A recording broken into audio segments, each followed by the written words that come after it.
Joining me now is IPA Chief Economist Adam Crichton and News Corp Senior Writer Patrick Carlyon. Patrick, I'll start with you. How do you see the Australian response? Not that it really matters, but it doesn't matter, does it? Look, I think the fact that perhaps because it happened on Sunday, there were other things that sort of got in the way of talking about the most important event of the year so far. Why wouldn't you, as a statesperson, want to be shaping the agenda, standing up, talking about what has happened here and what it means and how it affects Australian values? How can you wait 24 hours while the rest of the world goes about its business to actually sort of finally put your hand up? It beggars belief. And it particularly stands out, Adam, because we've been very vocal in offering unwanted advice to the Israelis and to the Americans, talking about, we need to de-escalate the situation. That's what Penny Wong said before these strikes. So for her to now come out and say she is in support of them, and so is the Prime Minister, it's a confusing message. Yeah, look, it certainly is, and it's just embarrassing. I mean, we're urging the Israelis to do things, the Iranians to do things, all from the other side of the world. I mean, I really don't think they're listening. But look, I think the reason for the delay, which was somewhat embarrassing, they should have had a press conference straight away, I think. And it's probably because there was dissent within the Labor Party about how to respond. There's always been a hard left faction in that party that really dislikes the US. And, there are some members probably who would like Iran to strike back. They obviously can't say that, but that's probably the reality. So there was probably some internal dissent, and that's why you get this very lukewarm endorsement of what the US has done.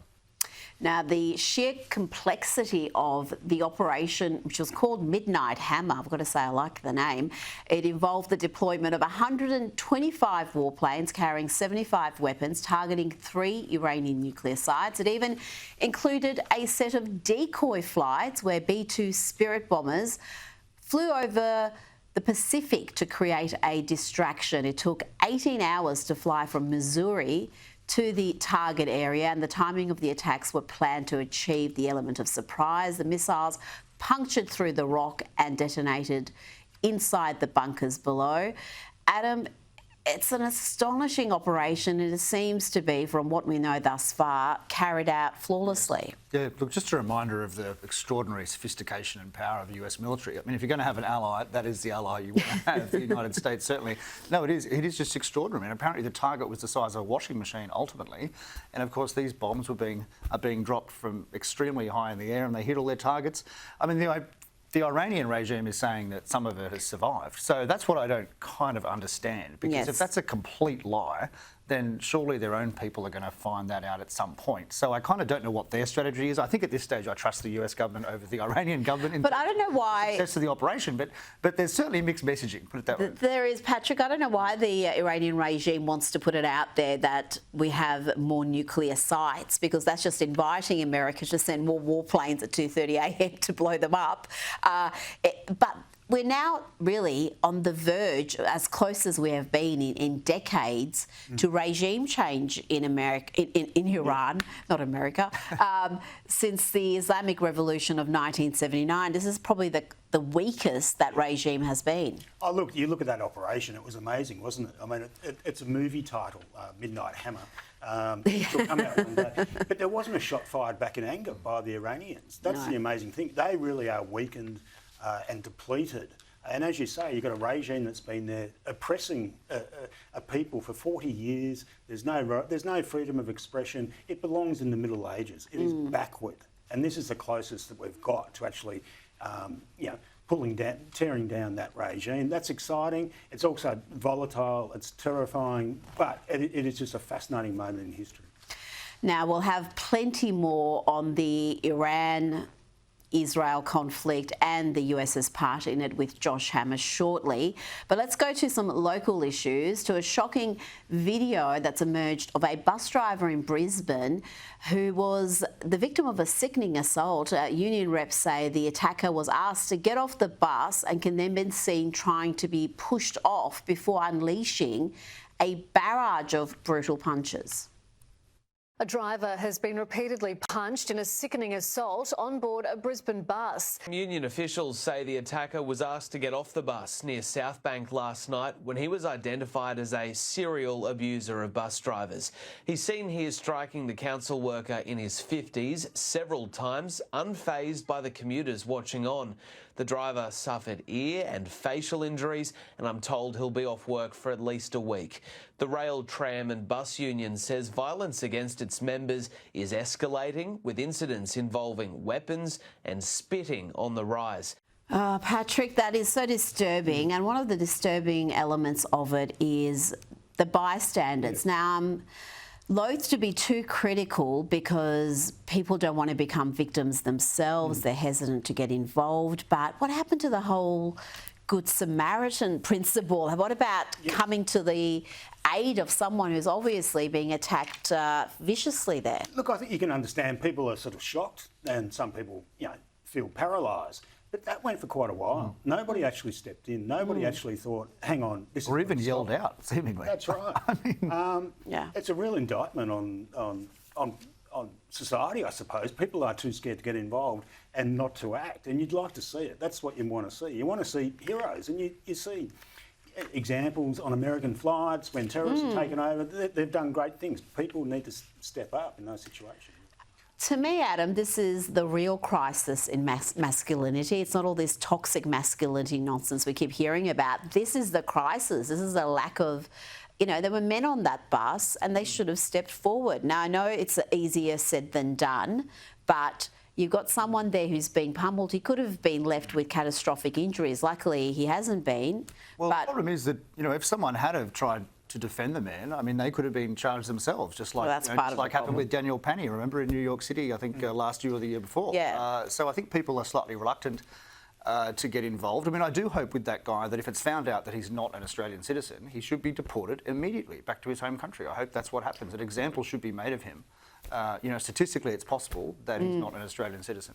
Well, we are so soft on crime, but I know Queensland has been, with the Christodoulou government, they've tried to crack down, particularly on youth crime. But yeah, we'll see what happens with this case. We'll keep an eye on it. Now to an unintentionally funny story about falling standards at Australian universities. Our unis are dropping in the global rankings, and apparently it's all Donald Trump's fault. Obviously, that's according to The Guardian, who said attacks from Donald Trump's second administration. Apparently that's were one of the leading reasons, Patrick, for the slip in standards. Why won't Donald Trump stop just attacking our university? What a bizarre take. I blame Donald Trump for Melbourne's winter. It is freezing. It is, yeah. Look, he's not in the top 10 reasons. There's lots of problems with the Australian university sector. There's caps on international students. The visas are doubled in cost for international students.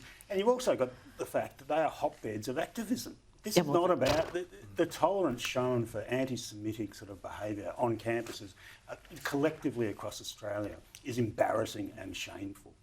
There are lots of good reasons why universities are floundering in Australia. Donald Trump is not among them. Also, they should have been accepting the money anyway, I think, from the US government. I mean, they're meant to be Australian universities and they're taking money from foreign governments. There shouldn't be any. Plus, they're rolling in cash anyway, so absolutely. They don't need the money. And Trump's conditions on those monies were entirely sane and logical. He basically said, if you don't believe in scientific facts, like there are two genders, then you can't have our money. If you're pushing racist DEI policies where you're prioritising people based on the colour of their skin, then you don't get our money. I think that's, as American taxpayers over there, they voted for that administration. But we've got 25 out of Australia's 36 universities seeing a fall in the international rankings, so they're not doing well. Let's talk about a little about gender ideology before you two go. This clip has gone viral around the world. It's of a BBC News reader, Martine Croxall. She's had enough of the radical gender activist. Watch as she corrects the auto cue here. Malcolm Mystery, who was involved in the research, says that the aged, pregnant people, women, and those with pre-existing health conditions need to take precautions. Adam, she's now become an internet sensation. She put out a post on X thanking all her new followers. She's like, I wonder why that's happening. She knows precisely why that's happening because that clip has gone viral. I mean, you know, it's great to know there's still some sane people in the BBC. Good on her. I hope she gets a pay rise out of this ultimately with her newfound fame. But she was quite right to correct it. And, you know, the producer that wrote it should be ashamed of themselves. Absolutely, but we're seeing this also in the Australian media constantly, Patrick, the English language being deliberately mangled to respect they-them pronouns and all sorts of silliness. Do you see any sort of a pushback in Australia, or are we a little bit behind the UK and the US in this respect? Oh, look, we're probably behind. I've never heard anyone refer to a pregnant person before in any conversation I've ever had.